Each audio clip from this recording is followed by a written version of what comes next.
많은 사람 죽게 인도하는 자, 하늘의 별같이 빛을 내리니 주님 뜻대로 전도하는 자, 반드시 축복받고 형통하리라.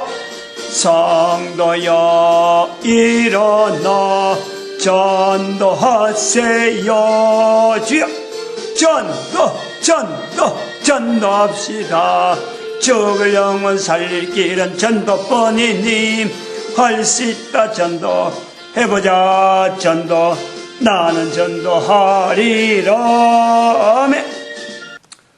하나님 말씀 창세기 41장 38절 한 절입니다. 다같이 합독합니다. 바로가 그 신하들에게 이르되 이와 같이 하나님의 신이 감동한 사람을 우리가 어찌 얻을 수 있으리요 하고 기도드립니다. 할렐루야. 하나님 앞에 복된 시간 드리도록 주님께서 저희들에게 합당한 자로 불러주신 것 참으로 감사드립니다. 영광 돌리시도록 복 내려 주시옵소서. 감사하고 예수님의 이름으로 기도드립니다. 아멘. 성령님 진리 지혜 교회, 성경의 기록이 이스라엘 백성들에 의해서 기록되어졌다. 전체가 그래요. 신약도 그렇고 구약도 그렇고. 그래서 성경은 이스라엘 사람들만 해당되는 거다. 구약은 뭐 철저히 그랬을 것이다. 이거 아니라는 거예요. 성경에서 원하는 것은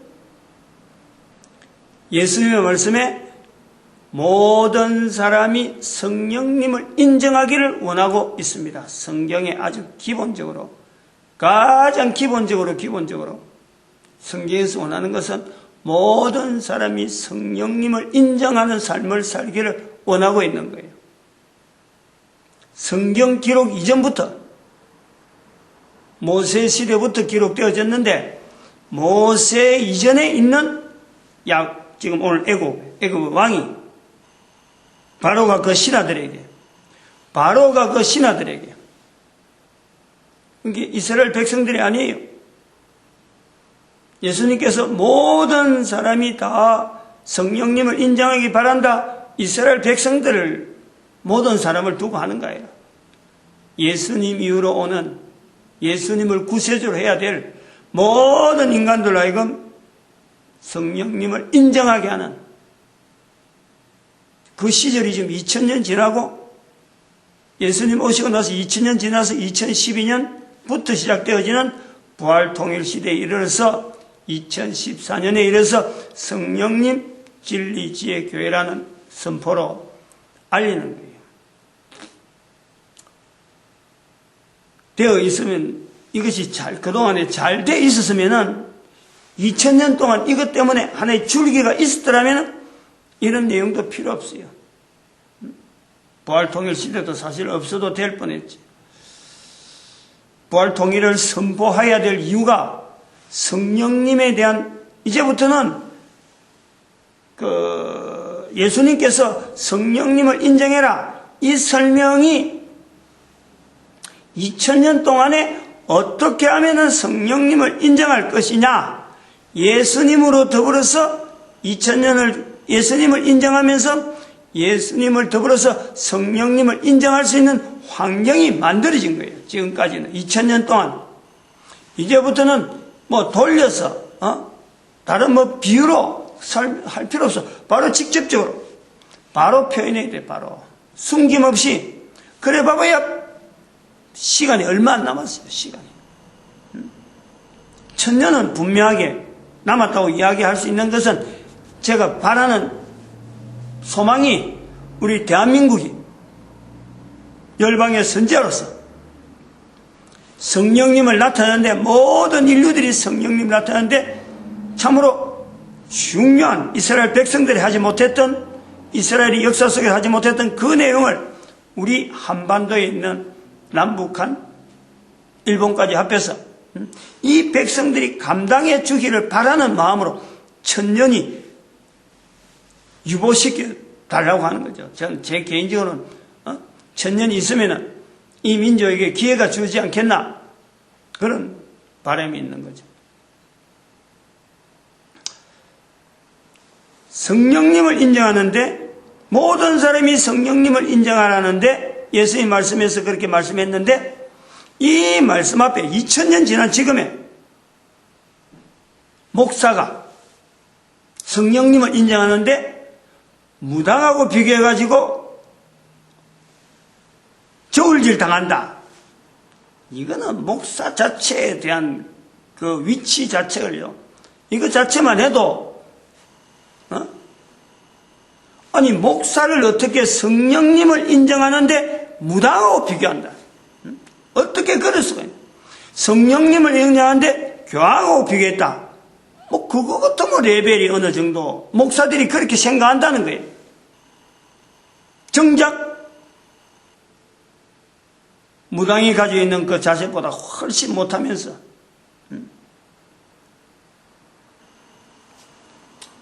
지난 시간에 이 내용을 좀 했는데 오늘도 이거 이제 같이 넘어갑니다. 정리하고 넘어갈 거예요. 오늘은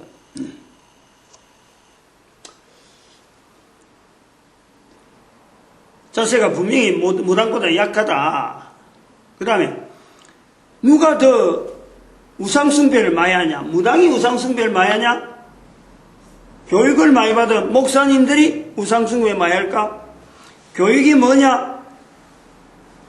현재적으로 교육이라는 자리가 바로 하나님의 자리를 성경에서 일컬어오는 인간을 만들었다, 남녀로 만들었다, 영원한 세계가 있다. 이런 부분에 교육은 지금까지 나오는 교육은 교육이 가면 갈수록 교육이 다양하고 많은 양의 교육량이 있으면 있을수록 하나님이 만들었다는 것에 고백하는 인간이 아니고 하나님이 만드는 것에 대한 고백을 못하도록 오히려 정죄를 한다니까.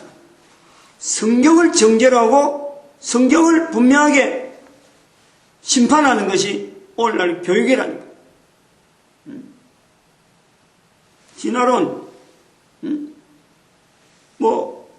요즘 염색체 이거 뭐 해가지고, 사람들 이래 새로 복사한다 하는 거, 복사. 그 방향이 그런 거예요. 그리고 생육을 번성하라고 했는데, 문명이 발달할수록 원자 폭탄 만들어하고 지금 전 세계를 지금 쩔쩔매게 만들고 있잖아. 생산물, 농부들이 생산물, 많은 사람들이 어종을 잡아 올리는데, 하나님이 만드신 이 자연 섭리와 이 생산물, 농산물을 다 쓰면서, 그거 팔아가지고, 물건을 시장에서 팔 때, 물건값 떨어진다고, 갈아엎으면서, 못 살겠다, 그러네, 못 살겠다. 농사 값이 떨어져갖고, 농산물 값이 떨어져서 못 살겠다. 의액을 지 마음대로 잡아 올려갖고, 그거 갖고, 나라와 나라끼리 경쟁을 해가지고 말이죠. 사람 죽이는 일을 아주 예사로하고, 의액물은 남포락하는 이거 무단 드는 바람에 큰 물고기들이 죽어가면서 작은 물고기까지 싹쓸이 하는 가운데 어종이 지금 고갈 상태에 들어가는 자연 해소, 공해 이야기하려고 하면요 끝도 없어요. 그게 교육을 한 사람들이 그러는 거지. 교육받은 사람이. 목사들이 교회 다니말라고 외국에 가서 박사학위, 국내 박사학위는 안 된다. 외국에 박사학위 받은 사람이 우리 교회 담임 목사 할 수 있다. 이게 교회예요, 교회. 그렇게 점철되어가는 교육 속에 우상숭배로 인해서 하나님이 주어진 이 말씀을 난도질을 당한 수많은 흔적들 속에 교육이 형성되어 있는데 그 교육을 받겠다고 목사님들이 박사 코스를 밟는다 이거지. 그래서 어지간한 교회, 큰 교회 목사들은 지금 현재 그래요. 박사 코스 안 가진, 박사 어떤 그거 안 가진 사람은 지금 제대로 목사를 못하고 있어요. 촌에는 촌에대로 목사들이 가가지고 막 성도들을 붙잡고 성도들한테 붙잡혀갖고 맥살 잡혀갖고 사례금 받으려고 쩔쩔매고 이게 목사예요. 누가 무당보다 목사가 하나님 앞에서 우상숭배하지 않는다 이 말 못해요. 정확하게. 그래서 무당을 막 높이러 가는 건 아니기 때문에 무당하고 비교해도 안 된다 이 말이지 지금. 다 무당대로 소리는 아니고 어떡할 거냐 지금. 목사라는 자리가 하나님께서 지금 온 인류 가운데 직분을 한다고 볼 때 어느 직분에다가 일거리 몇 개가 되냐 이거죠. 어느 직분에다가 대한민국에다가 일거리 몇 개를 하려면은 이 대한민국이 사람을 통해서 일거리가 가야 되는데 어느 누구를 통해서 이 일을 하겠느냐. 목사 아니겠어요. 목사 말고 다른 사람을 통해서 가라 할 만한 데가 없어요. 근데 그 목사가 지금 이랬다 이게요. 그 목사가 이 말은 바로 서자는 거지. 바로 서자는 거지. 현재 위치를 알고 바로 서자는 거예요. 성경을 자세히 보면은 이스라엘 백성들을 통해서 우리가 비춰지는 것은 이스라엘 백성들이 잘못했다 하는 걸 보면요. 다른 나라하고 사람하고 비교해 보면은 이스라엘 백성들이 잘못한 게 없어요. 얼마나 반듯하게 하려고 애를 많이 쓰는 거예요. 그래도 하나님께서 잘못했다라는 것은 다른 나라 사람들하고 다른 나라 비교하고 그 사람들하고 수준에 맞추는 게 아니고 하나님 수준에서 일을 해야 되니까 일을. 하나님이 일이 그를 통해서 나가야 되니까 그래서 자꾸 잘못했다라는 거예요. 이 잘못했다 하던 이스라엘 백성들이 하나님 앞에 범죄했다고 자기들이 나라까지 망하는 거라고 바벨론 가본 적. 바벨론은 엉망이란 말이에요. 엉망이라. 그래서 이 사람들이 하나님께서 자기들을 왜 채찍질했는지 그걸 알고 준비하는 거 아니에요. 그래서 우상숭배 자체가 없어진단 말이지. 이스라엘 백성들 가운데 우상숭배가 바벨론 갔어야 비로소 없어지는 거예요. 오늘 목사님들을 이렇게 비교하는 것은 무당하고 비교하는 것은 그래도 무당 밑에 들어가서 목사님들이 하락한다고 해서 되는 것도 아니고 무당도 이끌어올 정도로 무당을 이끌어올 정도로 예수님께서 말씀하시는 성령님을 인정하는 그 자리를 지켜야 될 자리가 지켜야 될 사람이 필요하니까 목사들에게 지금 다그치는 거예요. 다그치는. 저도 마찬가지예요. 제가 이런 이야기를 할 정도가 이런 내용을 이야기를 할 내용까지는 제 자신을 하나님께서 수없는 환경 속에서 나를 칩다는 거지. 이런 해초리도 되고 저런 해초리도 되고 나는 해초리 맞는지도 모르고 왔는데 지나고 본 적 그렇게 안 해도 바로 설 수 있는 길이 있는데 해초리로 보는 거예요. 그나마 그걸 제대로 잘 인도돼서 이렇게 말하는 것은 한 사람이라도 이런 말을 해놔야 다음에 2사람, 4사람 이게 전폭이 가능하니까 그래서 말하기 위해서 저를 쓰시는 거지. 내가 특별히 다른 사람하고 구별되었다 이런 건 절대 없어요. 똑같아. 요셉이나 바로나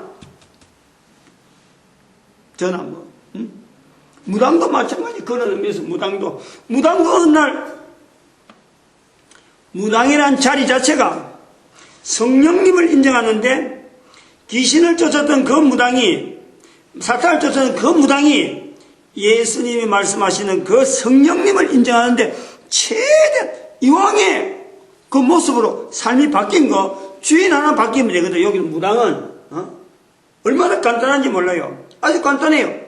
지금까지 귀신하고 섬겨오던 그 자리에서 하나님만 딱 바꿔버리면은 무당이 최고로 낫지. 성령님을 인정하는데 무당이 제일 나. 목사하고 비교해도 무당이 나았는데 단지 다른 거는 귀신 쫓아온 것밖에 없단 말이에요. 사탄 쫓아온 것밖에 없어요. 그것만 딱 바꿔버리면 무당이 제일 나아요. 어쨌든 지금 현재는 귀신을 쫓았기 때문에 가장 낮은 자리에 있는 거로 생각했는데 바꿔서 그것만 바꿔버리면 예수님이 말씀하신 성령님에 제일 가까운 거예요. 그게 누구냐면 막달라 마리아잖아. 막달라 마리아. 7 귀신 들렸던 사람이라 하잖아요. 그러니까 무당이나 위치랑 같이 7 귀신이 들었으니까 무당이 같이 거나 그 자리를 귀신의 자리에서 예수님으로 바꿔버리니까 두고두고 예수님 마지막 자리까지 십자가에 달릴 때나 안식의 첫날에 막달라 마리아를 통해서 제자들에게 복음이 전해지는 이런 역사가 있어지는 거예요. 오늘 주제하고 연결될 거예요. 오늘 흘러가는.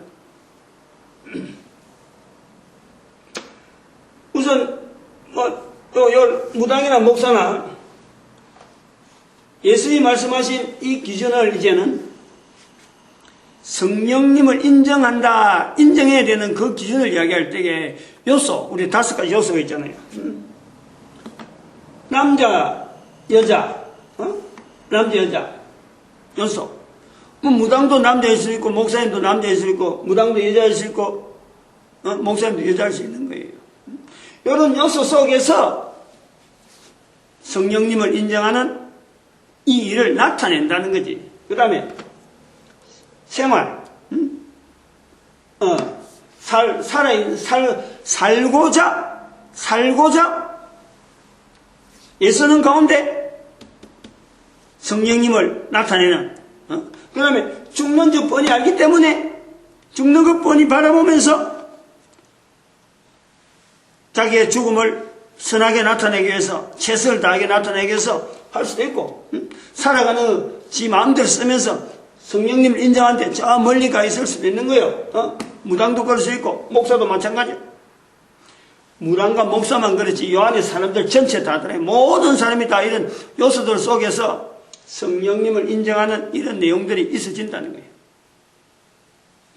사람이냐, 사람과 사물 사이에, 이런 관계성, 사람과 사람 사이의 관계성 속에서 되어지지, 또 사물과 사물하고 내하고 관계성 속에서 이 일이 하나하나 어떤 사건으로, 형태로 나타나는 거지.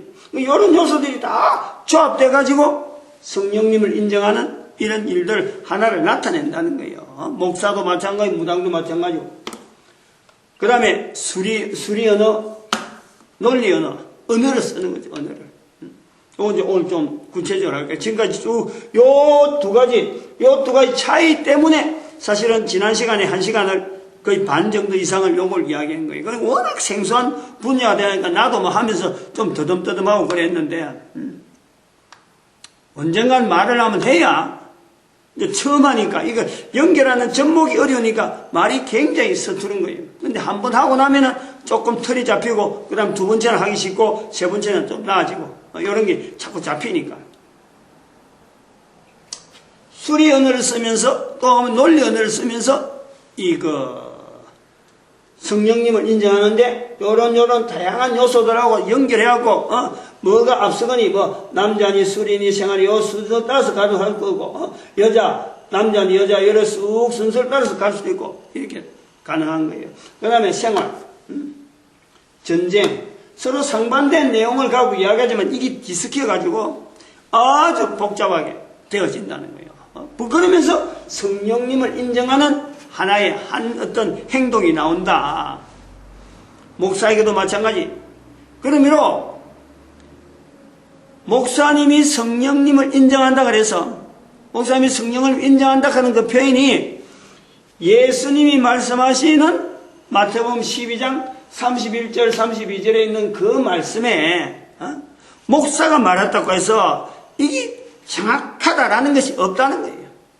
무당이 조금만 그 기준만 좀 다르게 보고 예수님 기준으로 들어가고 막달라 마리아 위치만 들어가 버리면요, 무당이 말하는 것이 목사가 말하는 직분의 차이에서 나오는 목사가 말하는 것과 무당이 말하는 것에서 무당이 나을 수가 있다. 막다른 마리의 경우를 바꿨을 때라는 거예요.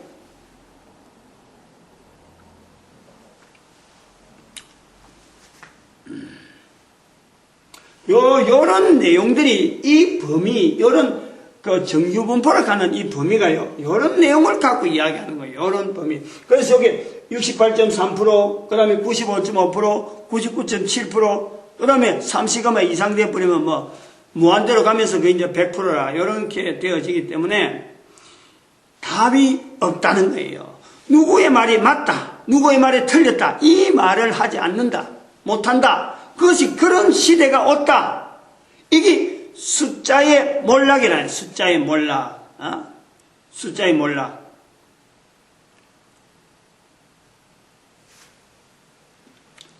지난 시간에 말씀을 좀 드렸는지 모르겠는데,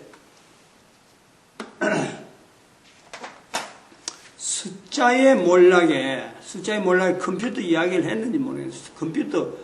컴퓨터 시대가 왔고, 그 다음에 정규분포 지금 현재 쓰는 거, 두 번째, 정규분포 쓰는 거하고, 그 다음에 세 번째, 여자들이 출산하지 않는 거. 여자들의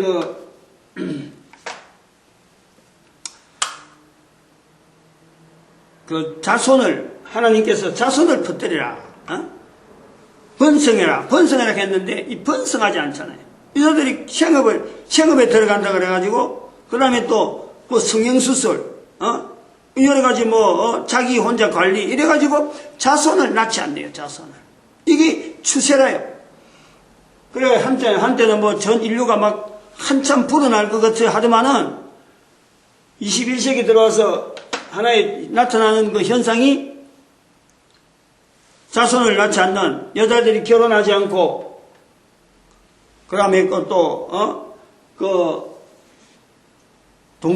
동성연애, 동성결혼을 국가가 합법화시키고, 성문란을 아주 이거는 당연한 듯이 이렇게 되어지는 사회, 인류 문화가 그렇다는 거예요. 그러면 이 속에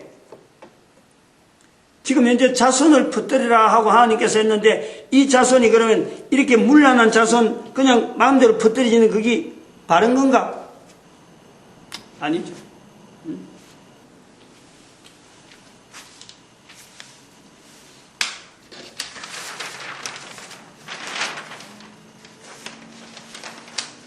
하나님은 얼마나 우리 인간들이 이 땅에 있는 동안에 인간이라고 하는 이 지어진 인간 자체가 얼마나 거룩한지, 내가 거룩하니 너희도 거룩하라 하신 하나님 말씀에 그걸 비추어 볼 수 있도록 인간들의 삶이 그냥 생육하고 번성하라, 네 마음대로 살아라, 지렁이라도 살아라, 도덕이 막 물러나고 규범도 없고 질서가 없이 지 마음대로 되는 건 절대로 아니에요. 하나님 앞에 거의 범죄되어지는 것으로서 인식하면서 내가 하나님 앞에 죄졌다, 범죄다, 요거 인식하면서 하나님 앞에 어떡하니 거룩한 상태로서 거룩을 지향하는 삶을 살도록 하나님은 우리를 이 땅에서 생존의 허락을 되어지는 거예요. 그런데 사람들이 이렇게 자꾸 줄어드는 구조로 가는 것은 현재적으로는 추세는 1년에 1%, 1.1% 정도가 인구 상승으로 되어지지만은 이것이 이제는 하나님 앞에 벌받을 때가 돼가지고 사람들이 예측은 지금 1.2% 불어나는 거 되지만은 제가 나타나는 표현은 2114년 되면은 인구는 지금의 10%가 준다.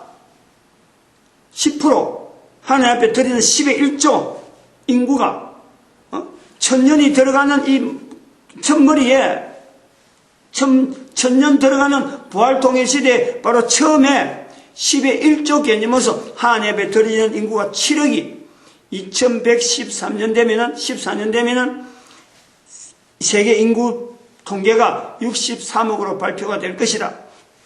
이게요, 두려워해야 돼. 이런 표현은.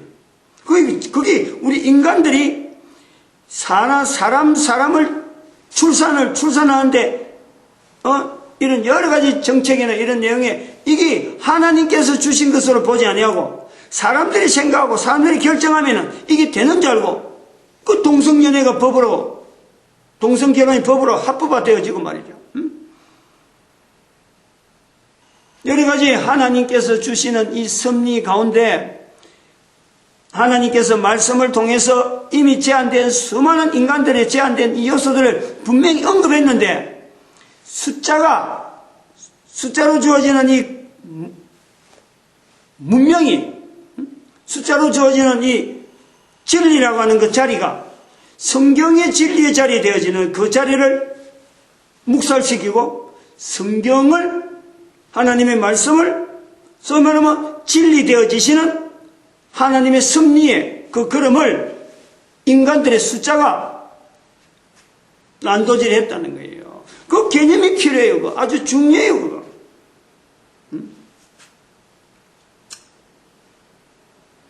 좀 하다가도 좀 나오면 요거 하다가 좀 구체적인 걸 좀 설명하려고 그래요.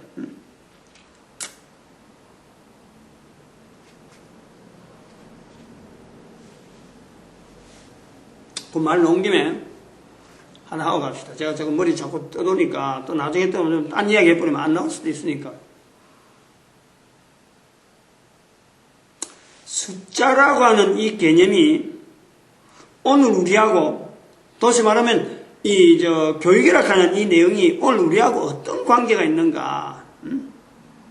어느 정도 우리 교회가, 어느 우리 이 목사님들이 우상숭배에 대한 이 내용에서, 이 표현에서 벗어날 수 없느냐?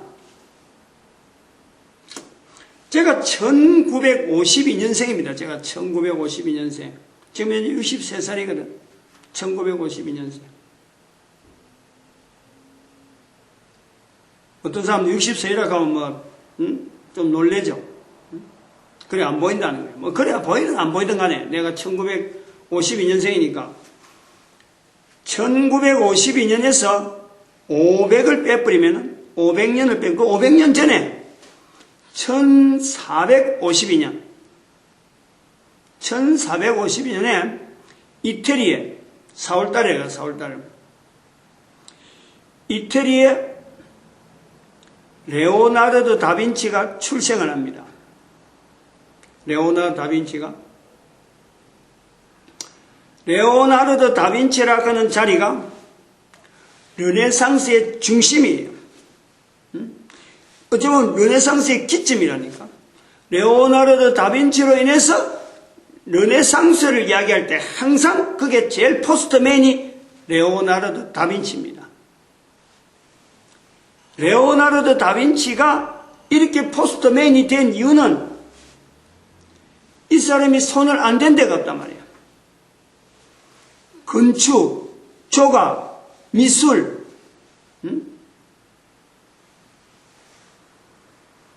일곱 가지 손을 댔는데 음악, 과학, 수학, 뭐야 또 그 다음에 건축, 미술, 조각, 건축, 미술, 조각, 그게 4개인가 있는데 앞부분에 이 전체가 7개 이 사람까지요. 근데 그 전체가 관계된 게 왜 그래 이렇게 7개 됐느냐? 전체로 보면요 전부 다 숫자와 관계 있어요. 숫자. 그 당시에는 이렇게 분야가 이렇게 확 펼친 게 아니고 그 사람이 할 수 있는, 손댈 수 있고 만질 수 있고 그 하는 영역이 그 사람이 뭐 돼 이게 건축이다, 이게 미술이다, 이게 뭐 이렇게 하지는 않은 거예요. 아, 토목도 있어요. 토목. 그리고 7가지. 자기가 살아가는 삶 속에 그냥 숫자를 갖고 자꾸 적용을 하는 거예요. 근데 후대 사람들이 볼 때 하나의 분야로 나오는 거예요. 과학 분야다. 이거는 수학 분야다. 이거는 미술 분야다. 이거는 음악 분야다. 손 안 댈 데가 없어요. 그래서 이 사람은 이건 르네상스의 꽃이다. 르네상스가 여기서부터 시작되는, 항상 르네상스를 이야기할 때 거기다가 기점을 꼽는 거예요. 레오나르도 다빈치, 제하고 500년 전이에요. 500년. 딱 500년이잖아. 배우기 좋겠지. 그럼 이 사람이 왜 이렇게 천재라는 소리 들었을까? 자기가 살아오면서 숫자라고 하는 이 개념이 남보다 반응이 빨랐던 거예요. 숫자의 체계, 산술적인 여러 가지 내용들, 그 다음에 기하학에서 넘어오는 여러 가지 도형을 활용하는 이런 내용들, 그걸 미술에다가, 그걸 건축에다가, 그걸 토목에다가, 그걸 음악에다가 도형화 되어지는 거예요. 음악 자체의 도표 자체를 하나의 숫자의 어떤 나일로 보는 거지. 그 인체 여러 가지 신비하게 하고, 레오나르도 다빈치 그림 그리고, 인체 그림 그리고, 그걸 뭐 우주에다가 보내고 그러네. 그만큼 상징적이에요. 이 숫자에 대한 개념을, 숫자를 가지고 이걸 도식을 하고, 그 다음에 이걸 그림에 표현하고, 토목에 나타나고 하는데, 하나의 활용을 한 거예요. 그럼 오늘 우리가 모든 것에서, 레오나르도 다빈치가 모든 분야에 천재라고 그러죠. 그런데 지금, 그 사람 지금 그 정도 수준 갖고 지금 살아본 지금 수준 갖고 해봐요. 그건 천재 수준에 안 들어가요. 지금은 너무, 그 정도부터 일반화됐죠. 근데 여기에 우리가 고려해야 될 건 뭐냐니까. 이렇게 다양한 숫자를 많이 쓰는 사람이 남긴 그림, 그가 남긴 수많은 글작품 속에는 뭔지 모르게 비밀이 있을 것이다. 여기에요. 사람들이 관심을 가지는 거예요. 거기에서 단어가 나온 것이 다빈치 코드라는 다빈치 코드. 지금 우리 코드란 말 쓰잖아. 무슨 숫자가 든지 안 그러면 기호를 할 때 이걸 코드라 그러네요. 암호 같은 걸 하는 거예요. 그래서 다빈치가 그린 그림을 지금은 다시 보는 거예요. 다빈치가 남긴 조각을 다시 보는 거예요. 그가 남긴 모나리자라든지 이런 모든 그림을 다시 보려고 하는 거예요. 숫자에 이 사람이 굉장히 발달됐으니까 많은 것에다가 이 사람이 아마 흔적을 남겼을 것이다. 뭔가 있을 것이다.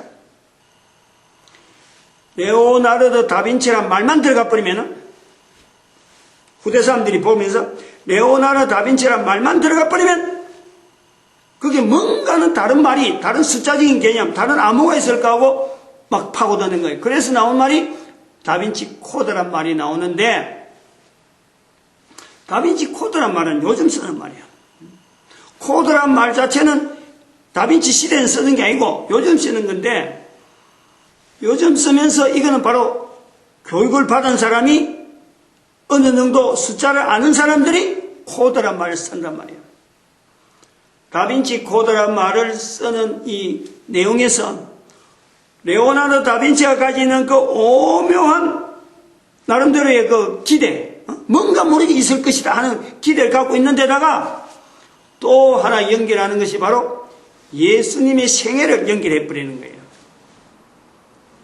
교육받은 사람의 상상, 교육받은 사람의 오만, 이게 정복시키는데 이것처럼 적합한 내용이 없죠.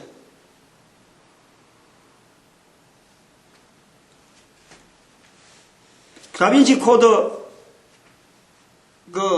다빈치 코드 제목이 자체가 다빈치 코드인지 정확한 제가 모르겠는데, 이름 모르겠는데, 그 책으로 나왔고, 미국에서 나온 책이, 영어로 된 책이, 두껍기가 상당히 두꺼운 책인데, 저는 뭐 읽어보진 않았습니다만, 전 세계 3천만 부가 팔렸다는 3천만 부가. 40여 개 국어로, 40여 개 어로 번역됐다는 거 아니야. 물론 우리나라도 번역됐다는 거지. 그 속에 나오는 내용이 뭐냐면, 다빈치 코드 안에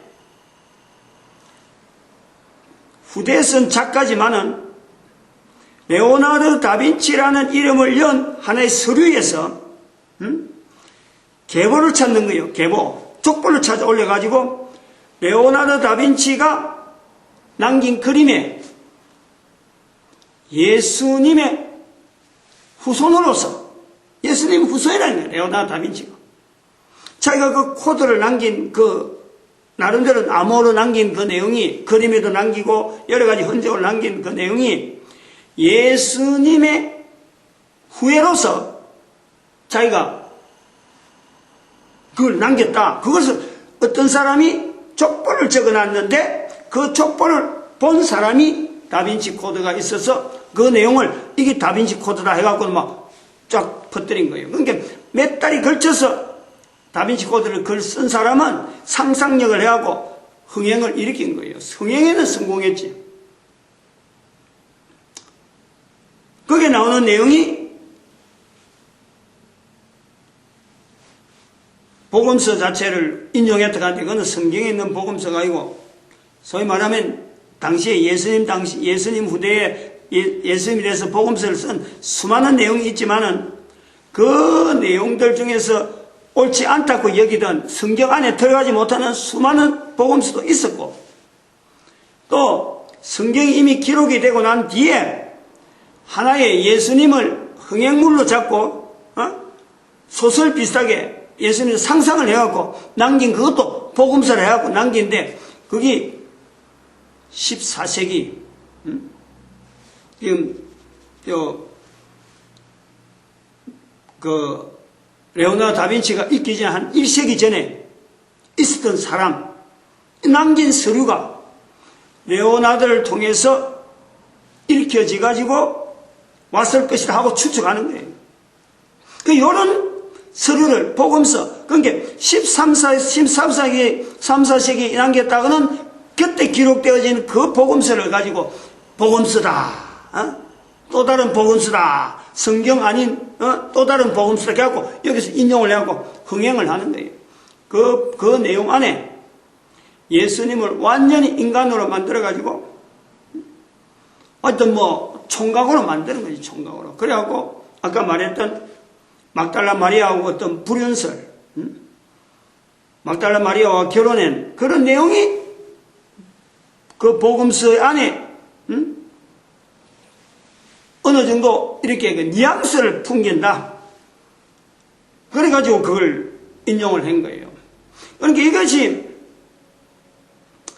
사람이 이 숫자에 의해서 넘어오는 이런 개념과 과학의 발전, 또 과학의 발달, 또 문명의 발달하는 이런 거하고 맞물려가지고 예수님의 자리가 오늘 우리가 성령님을 인정하라. 예수님께서 성령님을 인정하라. 아주 치고한 명령으로 우리에게 넘겨와야 되는데 이런 것이 계속해서 확산되어지고 전 세계 3천만 부가 팔릴 정도로 책이 베스트셀러 중에 베스트셀러 그런 책으로 지금 부상될 정도로 지금 이렇게 가고 있는 거예요. 거기에 성령님을 인정한다든지 예수님의 말씀의 어떤 근이라든지 인간을 바라보는 자리에서 죄인이라고 하는 이런 요소에 대한 이 인식은요, 거기는 찾을 수가 없어요. 그 책이 위스다, 잘못된 그냥 흥행거리다라고 판정은 했어요. 판정을 한 거 내가 NGC인가? 내셔널 지오그래픽 그것서 나온 자료를, 동영상 자료를 내가 보고, 일종 판정을 했는데, 그러나 그 판정 속에도 어떤 그것을 잔뜩 부각시켜놨고, 끝머리에 조금 언급을 한 정도로 그래 된 거예요. 그러니까 언제라도 다시 한 번 더 센세이션을 일으키면 반대로 하고 또 일으키면 또 일어날 수 있는 그런 소지로 교훈을 남겨놓고 있더라고.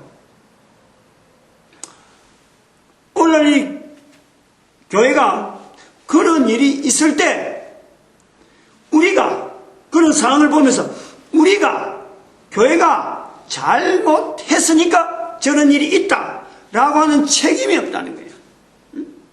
성령님을 인정하라는 예수님의 말씀에 교회가 철저하지 못했기 때문에 이런 일이 계속해서 일어나고 성경의 근이라든지 하나님의 자리를, 창조자의 자리, 예수님의 성자 예수님의 그 자리를 침범하는 이런 요소에 대해서 대응할 수 있는, 대항되어지는 어떤 방어, 또 무찌를 수 있는 어떤 무기, 이게 없어요.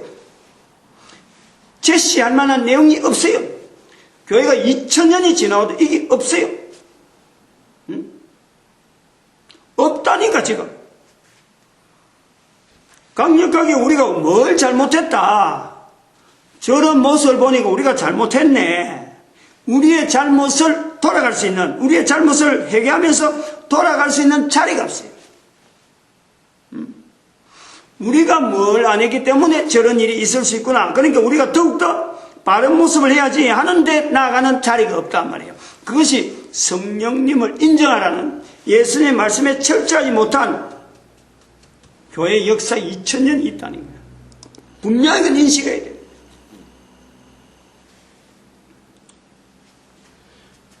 요 지도, 인류 역사 이 지도를 통해서 우리 아까 하던 그 요소들, 언어라고 하는 이 요소들이 어떻게 발전되어 오는지, 언어가 우리한테 어떻게, 우리가 어떤 식으로 대응을 해 나갈 거냐, 앞으로. 지금 요 시대, 요거 되기 전에 어떻게 할 거냐, 요걸 한번 살펴봐야 돼. 그 안에 다 들어가야 돼. 하나님께서 남자와 여자를 만든 거는 이미 홍수 이전부터 만들어져 왔잖아요. 홍수 이전부터 만들어 왔는데, 홍수라는 이 사건이 생기면서 사람과 사물 하는 요 관계, 이런 요소들이 우리한테 있단 말이에요. 이런 요소 속에서 우리가 홍수 이후부터 살아가는 거예요. 요소들에, 우리한테 영향을 준 요소들이 어떻게 변천되어 왔는지를 보여주는 거예요. 그리고 바벨탑 사건, 요걸 인식해야 돼요. 꼭 인식해야 돼요. 바벨탑 사건이 우리한테 주어진 거, 생활은 뭐 요때도 사람과 전쟁과 생활이 노아 홍수로서 같은 일렬로 볼 수 있는 거예요. 같은 생활, 환경이 홍수 이후로 변화되어진 그것을 받아들인 것을 우리가 생활로서 보고, 사람, 사물, 생활 자체를 하나의 라인으로 보는데, 바벨탑 사건 자체가 이때서부터 전쟁이 난단 말이에요. 니무롯이라는 사람이, 특이한 사냥꾼이라 하는 그 내용, 특이한 사냥꾼이 사람 죽인다는 거예요. 사람 죽이면 안 되는데, 그 당시만 해도 사람 죽이면 되는 게 아닌데, 사람 죽이는 것 때문에 요 안에서 노아 홍수가 나타났는데, 이 니무롯을 통해서 사람 죽이는 것이 다시 드러난 거예요. 그 표현이 특이한 사냥꾼으로 나타난단 말이에요.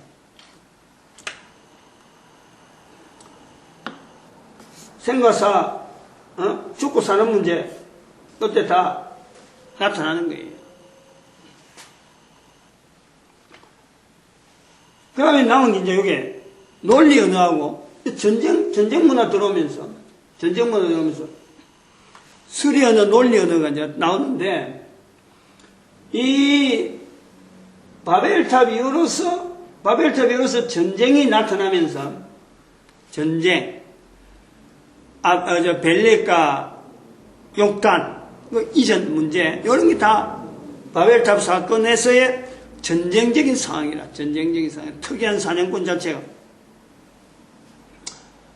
아브라함을 통해서 하나님께서 이제는, 말씀하는 거예요. 친척, 아비 집을 떠나라. 물론, 아브라함 이전에도 있을 수가 있는데, 성경의 이 순서로 보면은, 바로의 시대가 오히려 아브라함보다 빨리 되어질 수 있어요. 그러나, 아브라함을 하나의 시대로 볼 수도 있고, 또 바로로 볼 수도 있고, 안 그러면 또 이 전쟁 저 바벨탑 사건의 논리 언어가, 언어 자체가 그때부터 언어가 흩어지니까, 이때부터 있을 수가 있다. 가능해요. 이것이. 이거는 어쨌든 논리 언어는 인류의 그 초반부터 문자가 되어지고 교육을 하게 되고 전쟁 속에서 이걸 활용하고 하는 내용이 되어진다는 거예요. 그럼 이렇게 쭉 이래 넘어오던 속에 이제 성경이 형성되는 거예요. 성경이. 아브람 지나서 오히려 창세기 41장 지나버리면 이제 출애굽이 들어가면서 모세가 등장한단 말이에요. 그럼 모세가 출애굽을 하면서 애고서 배운 학문들, 거기에도 수많은 책들이 많으니까 책을 많이 보던 그 버릇을 하니까 기록에 대한 이 훈련이 모세는 돼 있는 거예요. 그러니까 자기가 애굽에서 지금 출발하는 이스라엘 백성을 나오면서 기록에 되었던 요소는 그 당시에 출애굽을 하는 이스라엘 어느 백성들보다도 모세가 가장 그 욕구가 있는 거예요. 공부도 해놨으니까. 애굽에 대한 학문도 있으니까. 그러니까 학문을 했다는 것은 문자를 쓰고 읽고 하는 데가 넘보다 빠른 거예요. 다른 사람들은 그렇지 못하더라도. 그런데 특별히 출애굽을 하는 과정에서 남긴 언어들이 자기가 애굽에 있었더라면은 애굽 언어로 썼을 것인데 출애굽을 하는 과정에 있으니까 히브리인들이 볼 수 있는, 같은 유대인들이 볼 수 있는 글자를 문자와 남기는 거예요. 문자와. 그래서 그런 거를 초기에는 아람 방언이라, 아람 방언. 히브리어가 아니고 아람 방언이라. 나중에 이제 히브리어로 넘어오는 거는 또 다른 과정을 통해서 이게 하나의 체계가 되어져서 지금의 히브리 문자가 되어진 거고, 초기에 적을 때는 이게 지금 현재 우리가 보는 그 내용 자체가 아니고 또 다른 형태로 성경의 형성이 구성이 되어져 있는 거예요. 그거는 어쨌든 그 전체를 논리 언어 속에, 문자 언어 속에 엮는단 말이에요. 이 문자 언어를 자세히 봐야 돼요. 이 문자 언어가 어느 시점에 이 어느 시점까지 계속 가느냐? 그 2000년 이상 계속 가는 거예요. 2000년. 그러니까 성경 자체를 기록할 때는 숫자가 들어간 게 없어요. 숫자, 성경 속에. 전부 다 문자로 다 표현하지. 숫자를 뭐 70년 있었다, 70년 이라지. 그러다가 아랍의 숫자 70이 안 들어가는 거예요. 아랍의 숫자는 나중에 나오는 거예요.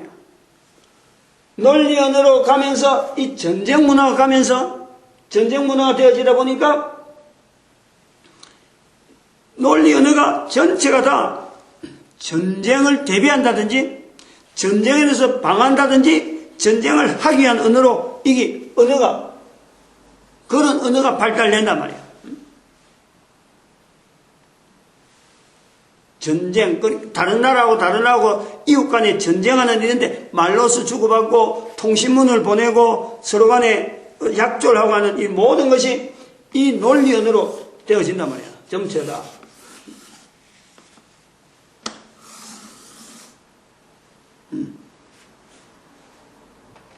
그러다가 지난번에 제가 잠깐 설명했는데 에스겔 시대가 옵니다. 에스겔 시대. 에스겔 시대 바벨론에 포로 가는 거예요. 바벨론 포로 간다는 거예요. 그래서 바벨론 포로로 가본 적, 거기서 이스라엘 백성들은 미처 그런 문화가 발달 안 돼 있고요. 이스라엘은 산악지대라. 그러고 이런 언어를 발달시킬 이유가 필요 없는 거예요. 숫자 언어를 발달시킬 필요 없는 것이 자기들은 제단, 성전에서 제단 제물 드리고 하나님께서 우상 섬기지 말라. 요것만 계속해서 경계를 해왔기 때문에 그것 때문에 그거 문자 언어거든. 문자 언어에 대한 반응 여기 되면 있지. 전쟁을 하기 위한다든지 안 그러면 나라를 크게 넓혀가지고 이걸 어떻게 관리해야 되냐 이런 것에 대해서는 없는 거예요. 이스라엘 백성들 성경에는 그랬다니까.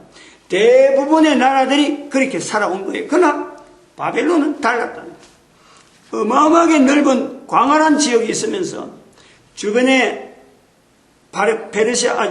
바벨론이 되어지면서 아수르하고 이미 전쟁을 했고 또 거기 워낙 광활한 지역이 되니까 이스라엘은 산악지대고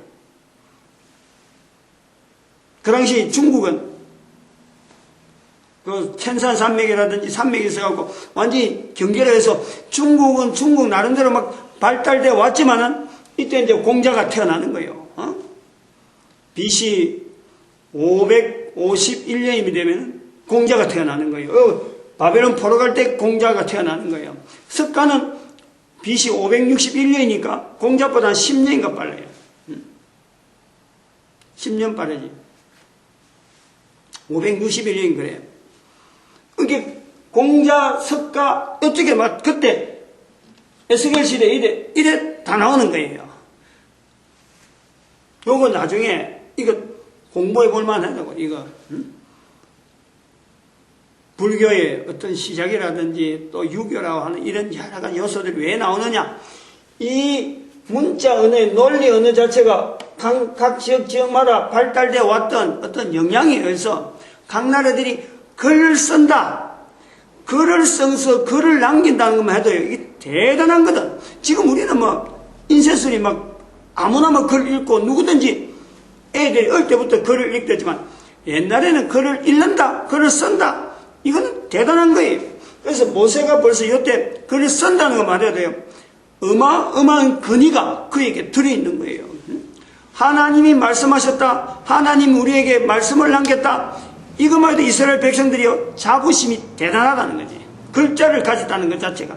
하나님이 말씀하신 글자를 가졌다는 거죠. 그래서 이스라엘 백성들이 모세를 통해서 남겨진 그 글들, 선지자들이 남긴 이 글들을 보존하려고 한 거예요. 워낙에 귀하니까. 보존하려고 하는 문화가 이스라엘 백성들에게 남겨져서 오늘 우리가 성경을 만지는 거예요. 성경을 보게 되는 거죠. 바벨론에 에스겔이 갔을 적에 에스겔서를 보면은 거기서 나오는 거예요.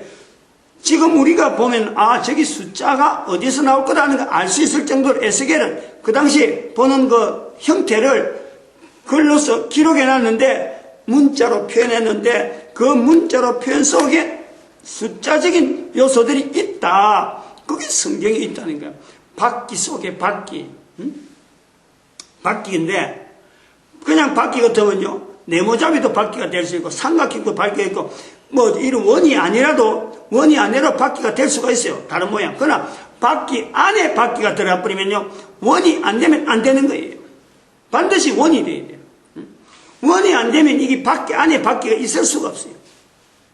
그래서 그걸 보고 원이라 하는 개념이 있으니까 거기에 그 바퀴 안에 바퀴가 되게 힘을 서로 받아야 되니까 원하고 축하고 연결하려고 하면 힘을 연결해야 되니까 적어도 10자만 연결해버려요. 원하고 10자만 연결하면 거기 1, 2, 3, 4, 9까지가 다 나온다니까. 9, 그 다음에 공은 여기니까, 0은 원이니까. 그러니까 요 개념이 이미 바벨론의 그 문화가 숫자적인 개념이 이미 들어있다. 숫자적인 개념이 없으면은 원이 만들어지지가 않아요. 원이 안 만들어져요.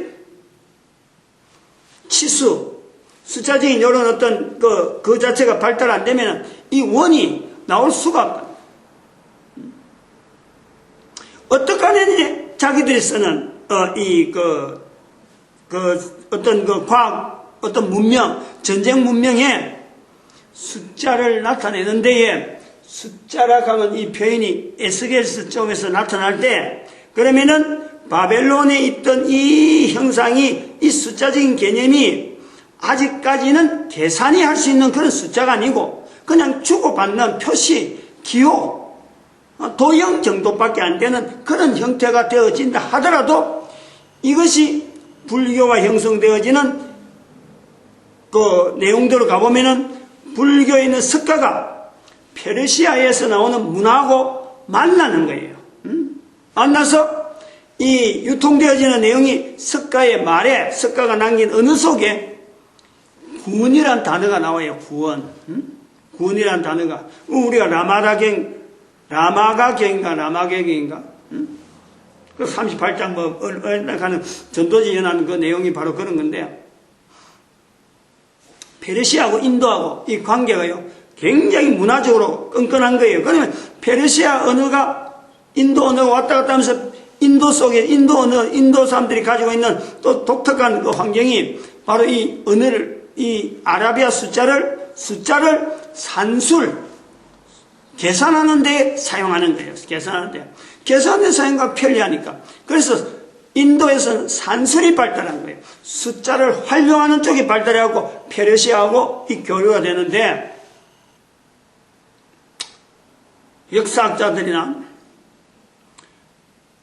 인류학자들이 놓치고 있는 내용이 뭐가 하나 있냐면, 성경에 있는 내용이면서 성경을 부인하려고 하니까 성경에 있는 내용을 어떻게 하든지 이거 참 넣지 않으려고 발버둥 치다 보니까 아마 그렇게 나올 수도 있는데, 완전히 어떤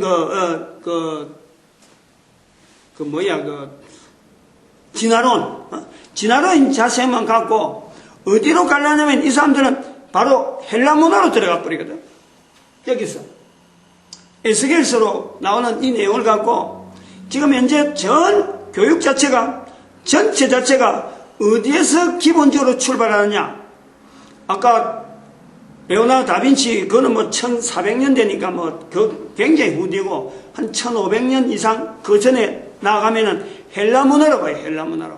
헬라 문화에서부터 시작해서 오늘날 그리스 문화로부터 시작해서 모든 문화, 모든 문명이 그리스부터 시작되는 거로 인식이 되어지는 거예요. 이거요, 철저하게 잘못됐어요. 성경에 가보면은, 성경에 등장하는 내용 중에서 에스겔서 앞에 예레미야서가 있잖아요. 예레미야서에 가보면은, 예레미야서 에스겔인가 정확하게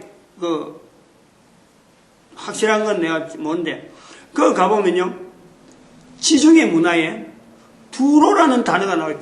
두로에 대한 언급이 굉장히 많이 나와요. 성경에 두로가 다시스의 선척이 이야기 나와요. 다시스. 두로는 지중해 보면 오른쪽이고, 다시스는 스페인 쪽이에요. 스페인. 두로를 이야기하면서 다시스의 선척을 다스린다 하고 이 두로 문화가 나오거든. 이거는 두로가 가진 지중해를 장악하고 있던 해상 문화를 이야기해요. 해상 무역을 이야기하는 거예요. 페르시아에서 애굽하고 전쟁으로 되어 있지만은 실제로는 거기에 있던 이 두로, 이걸 분쇄하지 않으면은 애굽을 싸우면, 애굽하고 싸우는 거는요, 페르시아 볼 때는 껍데기만 싸우는 거예요. 이집트를 유지하고 있던 것이 바로 두로를 통해서, 해상 무역을 통해서 지중해를 형성되어진 이 무역이 알렉산드리아를 유지시키고 있는, 제가 지난 시간에 알렉산드리아 좀 이야기했는데, 알렉산드리아와 연결되어지는 두로는 바로 예루살렘 바로 옆이고, 그 다음에 다시스는 저 지중해 반대편이란 말이에요. 여기서 연결하면서 삼각관계로 알렉산드리아가 나오는 거예요. 이집트 쪽으로 들어가는 이 문화. 이게 해상에서 일어나 보니까 페르시아는 육로를 통해서 이집트를 공격하는데, 이 페르시아가 이집트를 공격해봐야 아무 소용없는 거예요. 힘은 전부 다 두로에서 다 나오니까. 지중해 자체를 붙잡고 있는 이 무역을 두로가 잡고 있으니까. 그래서 나중에 이 두로 문화를 깨버리는 거예요. 두로 문화 깨지면서 이 두로가 가지고 있던 이 해상 무역이 그리스 쪽으로 넘어가는 요 과정에서 이 숫자를 통해서 나타나는 이런 어떤 페르시아 문화, 두로에 나오는 이 해상 무역 문화, 그 다음에 그리스가 가지고 있던,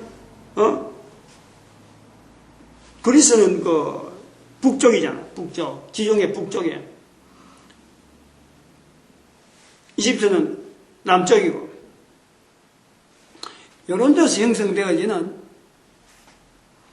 이 문화, 숫자의 발달, 그때서부터 두로 문화가 사라지는 것을 통해서 그때서부터 헬라 문화를 봐야 된다 이거지. 헬라 문화를.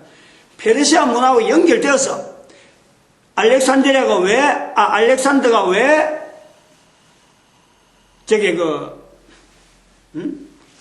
페르시아를 침공하려고 했느냐? 이런 관계 때문에, 이런 관계. 페르시아가 무단히 이렇게 이집트를 공격한 것이 아니고, 페르시아의 힘, 페르시아의 묻은 문화, 그것에서 넘어오는 여러 가지 압력들, 여기서 대항하려고 하는 알렉산더, 헬라 쪽에서 전쟁, 요 관계에서 나오면서 이제 편성이 다시 또, 헬라 제국으로 하나의 형태가 되어지는 거예요. 이런 내용의 로마 제국을 받아들이면서 페르시아 쪽에 있는 영향도 고려가 되면서 자기들이 있는 지역이 지중해니까 페르시아를 일단은 거리를 두고 헬라 문화를 기존에 가지고 있던 그 문화 자체를 로마 제국이 그대로 유지해야 페르시아하고 이 경쟁이 되니까. 그래서 군사력은 로마 군사지만은 기존에 헬라에 가지고 있던 그 문화, 그 여러 가지 그 문명을 발달시켰던 어마어마한 그 잠재력, 그것 자체를 그대로 보존하자. 이게 로마 제국의 방침이었어. 그래서 기존의 힘이 좋아지면, 어떤 세력이 힘이 좋아하면 로마 제국 안에 있는 이 어떤 세력이 힘이 좋아지면 어떤 융화시키려 하냐. 그냥 그 사람들 인정하고, 인정할 건 인정하고, 그냥 자기 나라에 방해 안 되고, 대적하지 않으면 그대로 인정해주는, 그 문화를 인정해주는 거예요. 그게 헬라 문화의 영향에서 로마 제국이 가지고 있던 방침이었어요. 거기서 기독교가 나오는 거예요. 거기서 기독교가. 314년에 왜 기독교가, 콘스탄티누스 황제를 통해서 이렇게 공인되어지느냐? 바로 이런 문화적인 정책과 오래된 어떤 힘, 로마 제국이 가지고 있던 어떤 또 방침, 이런 것이 형성되어서 기독교가 형성되는데, 나오는데, 놓치지 말아야 될 것은, 오늘 다 못할 것 같은데, 그때 로마 제국에서 인정받는 그 기독교가 바르냐? 올바른 쪽으로 나가는 기독교냐? 요거를 우리가 분해를 안 하는 거죠. 요걸 우리가 간과해 버리는 거예요. 교육 자체에 교육을 하면은 우상숭배 하느냐? 바로 요 부분이 있는 거예요. 우리 교회사 다툴 다 훑어봐도, 지금 현재 저도 신학교에 나오는 책들이 많이 있는데, 다 훑어봐도 313년의 사건 자체가 우리가 이게 비판을 안 한다는 거지. 이게 과연 바른 기독교의 어떤 형태로서 왔느냐? 절대 어느 책이든지 그렇게 안 보는 거예요. 단지 콘스탄티누스 황제가 동화되어서 기독교의 힘에 눌려서 기독교를 인정할 수밖에 없는 어떤 복음의 어떤 힘, 요게 되는 거예요. 로마 교회를 인정한 거지, 로마 지역이 아닌 기독교가 흩어나갔던 소위 말하는 바벨론 쪽으로 갖고 바벨론 쪽은 아니지만은 아시리아, 수리아 쪽으로 넘어왔던 그 기독교, 또 저쪽에 영국 쪽으로 올라갔던 켈트교라 하는, 교도라고 불리는 그 사람들, 이집트 밑으로 내려갔던 그 내용들에 대해서 로마에 있는 기독교 말고도 수없이 흩어져 있는 그 기독교가 있었는데, 그것 자체가 아니고 로마 제국에서 콘스탄티누스 황제가 인정한 로마 교회, 그거 인정한 것 같고 우리가 기독교 전체가 거기에 모든 교회의 그걸 집중을 해버린 거야. 그것이 옳다, 콘스탄티누스 황제가 바른 판단을 했다라고 보는 건데, 실제로 그 외에 있는 기독교의 흔적이 놓친 것만 해도 어마어마한 거예요. 그런 것이 나중에 나오는 것이 이제 나중에 네스토르스 교가 나온다든지, 또 영국에 나중에 나오는 영어 성경이 나오는 이런 과정, 그 관계가 되어지는 거예요. 킹 제임스 버전이 왜 영국에서 나올 수밖에 없느냐? 영국이 왜 성공해라 하는 저런 그 조직을 로마 교황하고 떨어지려고 하는 이런 잠재력, 이런 것 자체는 313년 사건 자체에 대한 비판적인 내용을 안 하면 나올 수가 없어요. 그러니까 현재 교회가, 목사님들이 우상숭배했다. 313년에 교회라고 콘스탄티누스 상정할 때 그때 교회 모습이 바른 교회였을까? 문화적으로 막 넘어가고 정치에 의해서 휘저어졌는데 그게 바르게 되었을까? 거기서 난 교회 회의가 몇 가지 있다고 해서 그거다가 그만 정통성을 두는 것이 옳은가? 이건 고민해 봐야 돼요. 생각을 해봐야 돼요. 왜 예수님께서 성령을 인정하라 하는 표현을 왜 하셔가지고 우리가 왜 그게 몰두해야 되는지, 모든 교회가, 모든 성도들이 지금 현재 신앙의 어떤 좌표를 이렇게 추적해서 역사적으로 근거를 가보면은 우리가 어느 수준에서 지금 놀아나고 있는지, 로마 교황이 왜 빙긋이 웃으면서 사탄의 미소를 지으면서 입가에는 아주 아주 덕이 양양한 그런 미소를 지는데도 불구하고 우리는 거의 사탄의 미소로 보지 못하는 우리의 모습이 있다니까. 그걸 누가 할 거예요? 교회 목사가 아니면 누가 할 거예요?